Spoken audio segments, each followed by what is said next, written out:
તમે લૂંટો એના માટે સરકાર એમના ઉદ્યોગપતિઓને અહીંયા બોલાવવા માંગે છે।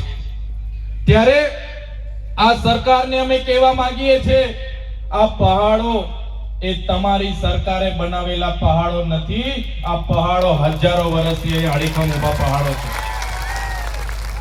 આ જંગલો તમારા જંગલ ખાતાએ સાચવેલા જંગલો નથી, આદિ અનાદિ કાળથી અમારા પૂર્વજોએ સાચવેલા આ જંગલો છે।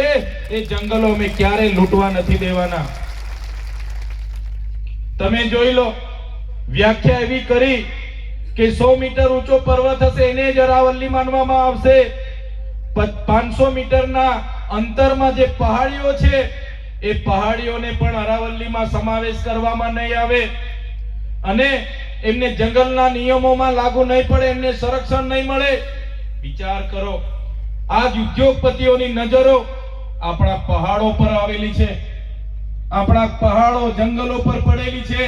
ત્યારે સાથીઓ, આ પહાડોમાં માઇનિંગ થશે તો પર્યાવરણનો નાશ થશે, પ્રકૃતિનો નાશ થશે, પાણીનો નાશ થશે અને જે પણ હજારો જીવજંતુઓની પ્રજાતિઓ છે, પ્રાણીઓની પ્રજાતિ છે, વન્ય પ્રાણીઓની પ્રજાતિ છે, માનવ જાતિ માટે આવનારા દિવસોમાં અરવલ્લીની જે પણ અરવલ્લી પર અતિક્રમણ થવાના છે એ સમગ્ર માનવ જાતિ માટે ખૂબ મોટો આવનારા દિવસોમાં વિનાશકારી સાબિત થવાનો છે।